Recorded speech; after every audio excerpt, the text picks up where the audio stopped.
Hello friends, we're going to read Fablehaven Chapter 10, Midsummer Eve. Grandpa prodded the logs in the fireplace with a poker. A shower of sparks swirled up the chimney as one log split open, revealing an interior of glowing embers. Dale poured himself a cup of steaming coffee, adding 3 spoonfuls of sugar. Lena peered out the window through the blinds. "The sun will reach the horizon in a moment," she announced. Kendra sat beside Seth on the sofa, watching Grandpa stoke the fire. The preparations were all in place. The entrances to the house were crowded with jack-o'-lanterns. Lena had been right. Dale had carved more than 200 of them. Not quite 30 fairies had reported for duty. What is it, baby? Come here. Many fewer than Grandpa had expected, even given the recent strained relations. 8 of the fairy lanterns were placed on the roof outside the attic, 4 at each window. Glow sticks illuminated most of the pumpkins, 2 in each. Grandpa Sorensen apparently ordered them in bulk. "Will it start right when the sun goes down?" Seth asked.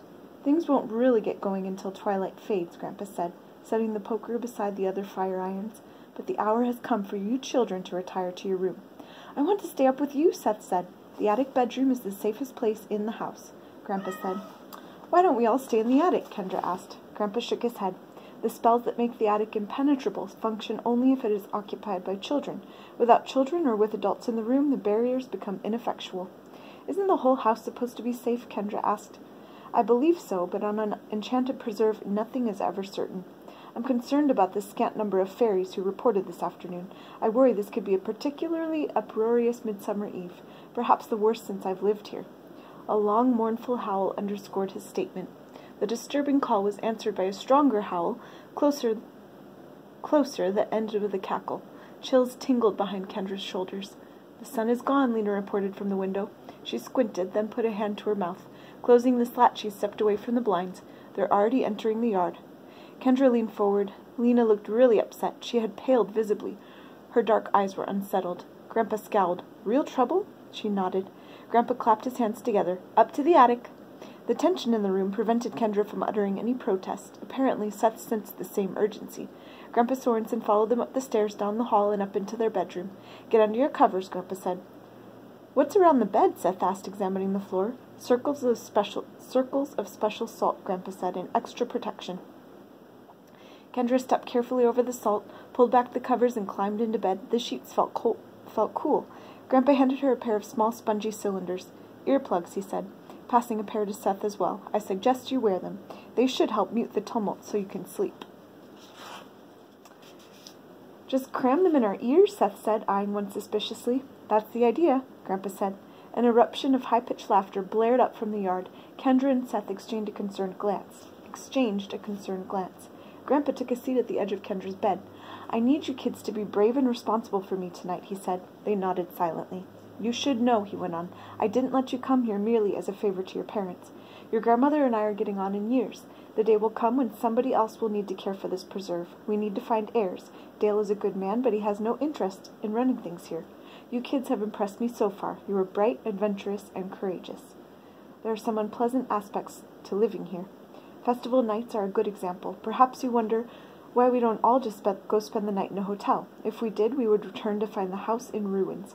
Our presence is essential to the magic that protects these walls. If you're ever going to be involved with the work on this preserve, you will need to learn to cope with certain unpleasant realities. Look at tonight as a test. If the chaotic clamor outside is too much for you, then you do not belong here. There is no shame in this. People who belong here are rare." "We'll be fine," Seth said. "I believe you will. Listen carefully to my final instructions. Once I leave the room, no matter what you hear, no matter what happens, do not leave your beds. We will not come to check on you until morning. You may think you hear me, or Dale, or Lena asking to come in. Be forewarned, it will not be us. This room is invulnerable unless you open a window or the door. Remain in your beds, and that will not happen. With the fairy lanterns at your windows, odds are that nothing will come near this part of the house. Try to ignore the tumult of the night, and we will all share a special breakfast in the morning. Any questions?" "I'm scared," Kendra said. "Don't go. You'll be safer without me. We'll be keeping watch downstairs all night. Everything will be fine. Just go to sleep." "It's okay," Grandpa Seth said. "I'll keep an eye on her." "Keep the other on yourself," Grandpa said sternly. "You mind me tonight. This is no game." "I will." Outside, the wind began to whistle through the trees. The day had been calm, but now a groaning gust shook the house. Overhead, the shingles rattled and the timbers creaked. Grandpa crossed to the door. Strange winds are blowing. I better get downstairs. Good night. Sleep tight. I'll greet you at sunrise. He closed the door. The wind subsided. Goldilocks clucked softly. You've got to be kidding, Kendra said. I know, Seth said. I'm practically wetting the bed. I don't think I'll sleep tonight. I know I won't. We better try, Kendra said. Okay. Kendra inserted the earplugs. Closing her eyes, she curled up and snuggled into her covers. All she had to do was fall asleep. She could escape the frightening sounds of the night. She forced herself to relax, letting her body go limp, and tried to clear her mind. It was hard not to fantasize about inheriting the estate. No way would they give it to Seth. He would blow the whole place up in 5 minutes. What would it be like to know all the mysterious secrets of Fablehaven? It might be scary if she were alone. She would have to share the secret with her parents so they could live with her. After a couple of minutes, she rolled over to face the other direction. She always had a tough time falling asleep when she was too deliberate about it. She tried to think of nothing, tried to focus on calm, regular breathing.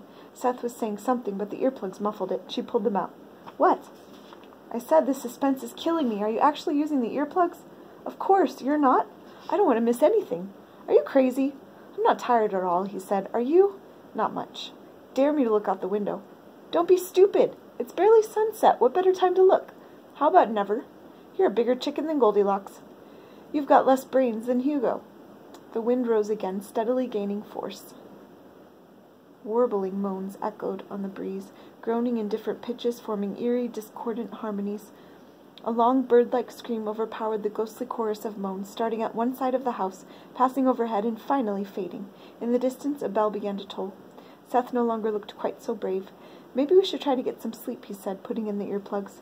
Kendra did likewise. The sounds were muffled, but continued, the haunted wind lamenting, the house shuddering, an increasing assortment of shrieks, screams, howls, and wild bursts of gibbering laughter. The pillow grew warm, so Kendra flipped it over to the cold side. The only light in the room had been filtering through the curtains. As twilight dimmed, the room darkened. Kendra pressed her hands over her ears, trying to augment the dampening power of the earplugs. She told herself the sounds were just a storm. A deep throbbing beat joined the cacophony, keeping a steady rhythm. As the pulsing percussion increased in volume and tempo, it was accompanied by chanting in a wailing language. Kendra resisted otherworldly images of vicious demons on the hunt. A pair of hands closed around her throat. She jumped and flailed, smacking Seth across the cheek with the back of her hand. "Geez," Seth complained, stumbling away. "You asked for it. What's the matter with you?" "You should have seen your face," he laughed, recovering from the slap. "Get back in bed." He sat on the side of her bed. "You should take out your earplugs. The noise isn't so bad after a while. It reminds me of the CD Dad plays on Halloween." She removed them. "Except it's shaking the house, and it isn't make-believe. Don't you want to look out the window?" "No! Stop talking about it!" Seth leaned over and turned on the nightlight, a glowing statuette of Snoopy. "I don't see the big deal. I mean, there are all sorts of cool things out there right now. What's wrong with just taking a little peek?" "Grandpa said not to get out of your bed." "Grandpa lets people look when they get older," Seth said. "Dale told me. So it can't be that dangerous. Grandpa just thinks I'm an idiot." "Yeah, and he's right. Think about it. You wouldn't want to run across a tiger out in the wilderness. You'd be scared to death. But at a zoo, who cares? It can't get you. This room is safe. Peeking out the window will be like looking at a zoo full of monsters. More like looking at a shark cage. Out of a shark cage. A sudden staccato flurry of pounding shook the roof, as if a team of horses were galloping across the shingles. Seth flinched, raised his arms protectively. Kendra heard the creak and rattle of wagon wheels. "Don't you want to see what that was?" Seth asked. "Are you trying to tell me that didn't scare you?" "I expect to be scared. That's the whole point." "If you don't get back in bed," warned Kendra, "I'm telling Grandpa in the morning." "Don't you want to see who's playing the drums?" "Seth, I'm not kidding. You probably won't even be able to see anything. We have a telescope." Something outside roared, a thunderous bellow of bestial ferocity. It was enough to silence the conversation. The night continued to rage. The roar came again, if anything with greater intensity, momentarily drowning out all the other commotion. Kendra and Seth eyed one another. "I bet it's a dragon," he said breathlessly, running over to the window. "Seth, no!" Seth pulled aside the curtain. The 4 jack-o'-lanterns shed a mellow illumination across the portion of the roof directly beyond the window. For a moment, Seth thought he saw something swirling in the darkness at the edge of the light, a whirling mass of silky black fabric. Then he saw only blackness. "No stars," he reported. "Seth, get away from there!" Kendra had her sheets pulled up to her eyes. He squinted through the window a moment longer. "Too dark. I can't see anything." A glimmering fairy floated up from one of the jack-o'-lanterns, peering at Seth through the slightly warped window pane. Hey, a fairy came out! A tiny fairy waved an arm and was joined by 3 others. One made a face at Seth, and then all 4 streaked away into the night. Now he could see nothing. Seth closed the curtain and backed away from the window. You had your look, Kendra said. Are you satisfied? The fairies and the jack-o'-lanterns flew away, he said. Nice work. They probably saw who they were guarding. Actually, I think you're right. One made a face at me. Get back in bed, Kendra ordered. The drumming ceased, along with the chanting. The ghostly wind grew quiet. The howls and screams and laughter diminished in volume and frequency. Something pattered across the roof. Then, silence. Something's wrong, Seth whispered. They probably saw you. Get back in bed. I have a flashlight in my emergency kit.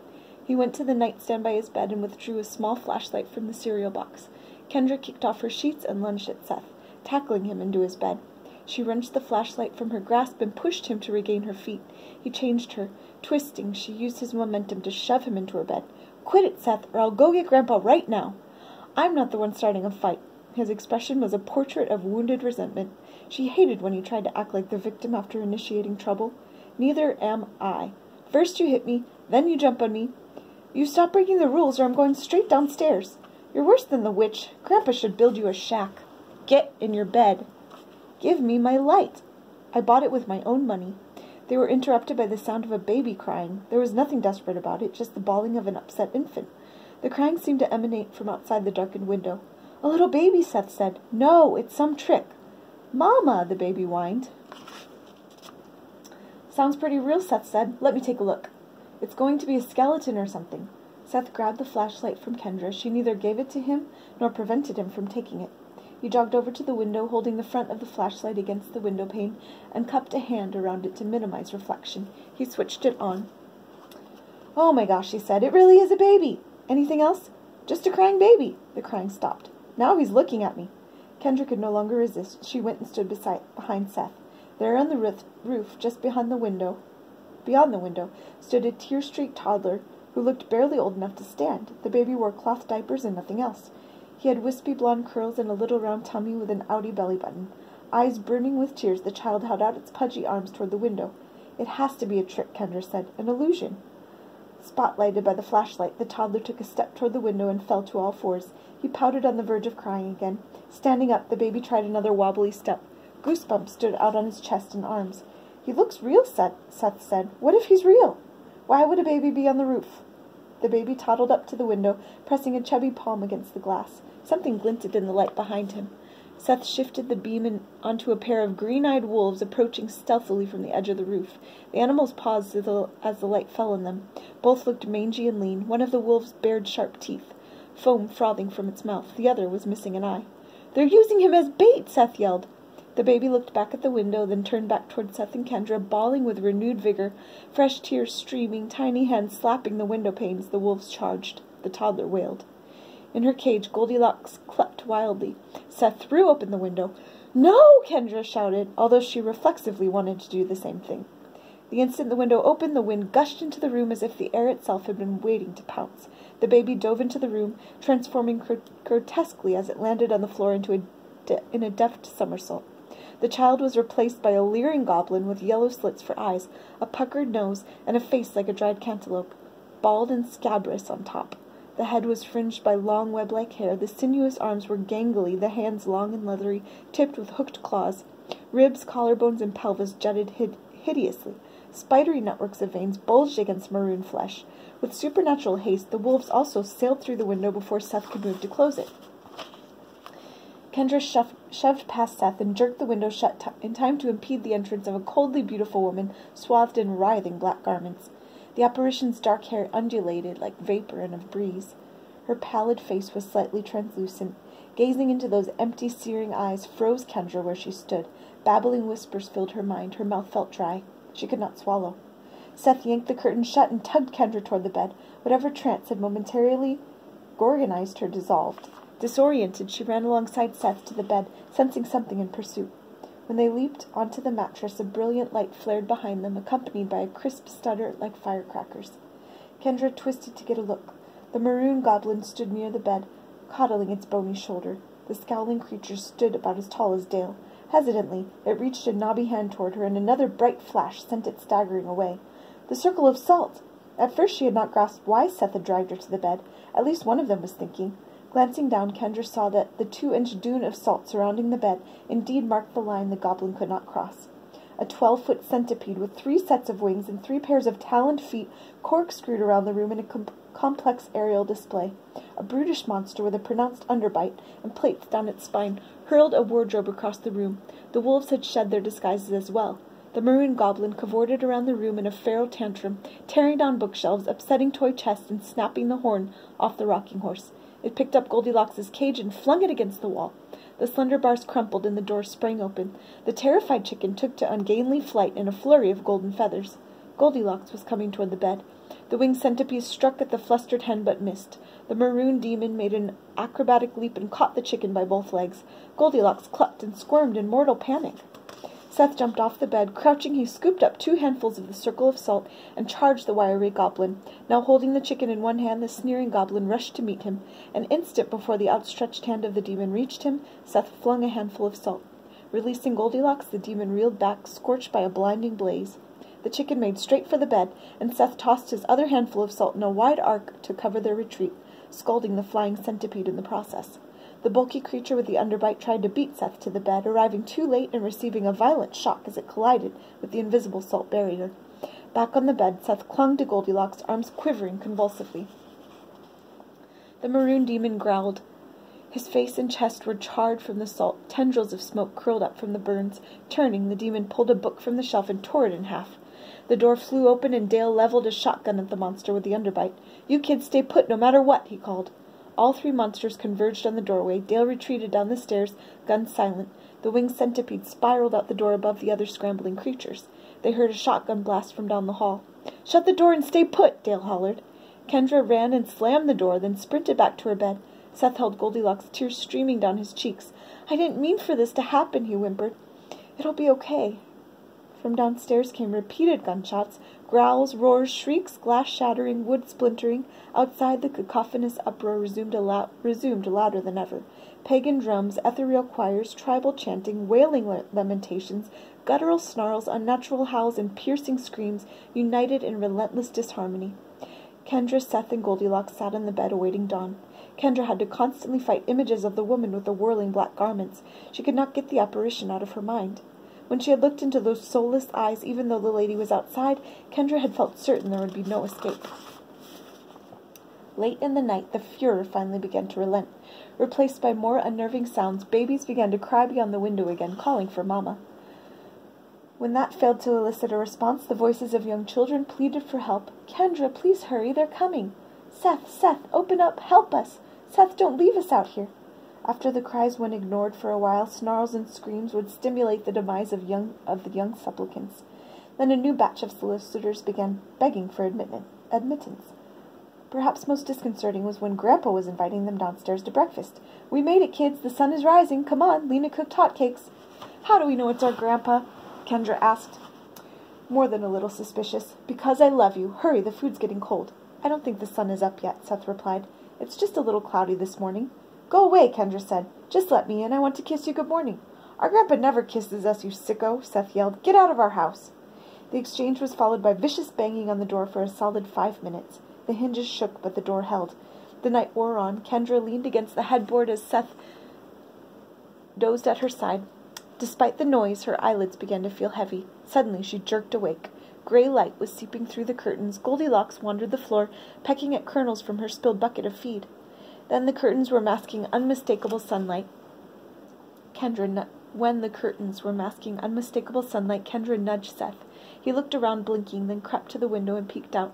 "The sun is officially up," he announced. "We made it." "I'm scared to go downstairs," whispered Kendra. "Everybody's fine," Seth said nonchalantly. "Then why haven't they come to get us?" Seth had no response. Kendra had gone easy on him during the night. The consequences for opening the window were brutal enough without placing blame and starting arguments, and Seth had really acted remorseful. But now he was reverting to his idiot self. Kendra glared at him. "You realize you might have killed them all?" His face fell, and he turned away, shoulders shaking with sobs. He buried his face in his hands. "They're probably fine," he squeaked. "Dale had a gun and everything. They know how to handle themselves." Kendra felt bad, seeing that Seth clearly was worried too. She went to him and tried to give him a hug. He shoved her away. "Leave me alone." "Seth, whatever happened isn't your fault." "Of course it's my fault." His nose was getting Congested. I mean, they tricked us. I sort of wanted to open the window, too. When I saw those wolves charging, you know, in case it wasn't fake. I knew it might be a trick he saw, but that baby looked so real. I thought they might have kidnapped him to use him as bait. I thought I could save him.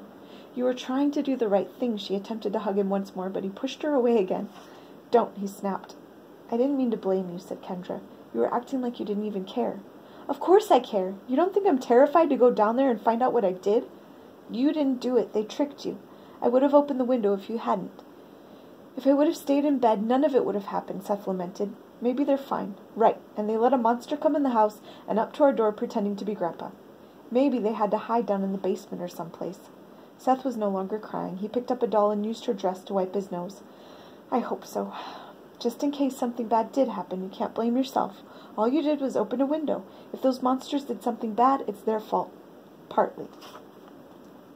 Grandpa and Lena and Dale all know that living here is risky. I'm sure they're fine, but if they aren't, you mustn't blame yourself. Whatever. I'm serious. I like it better when you're funny. You know what I liked? Kendra said. What? When you saved Goldilocks? He laughed, snorting a little through his stuffy nostrils. Did you see how bad this all burned that guy? He retrieved the doll and wiped his nose again on the dress. It was really brave. I'm just glad it worked. It was quick thinking. Seth glanced at the door and then back at Kendra. We should probably go check out the damage. If you say so. Good night, friends.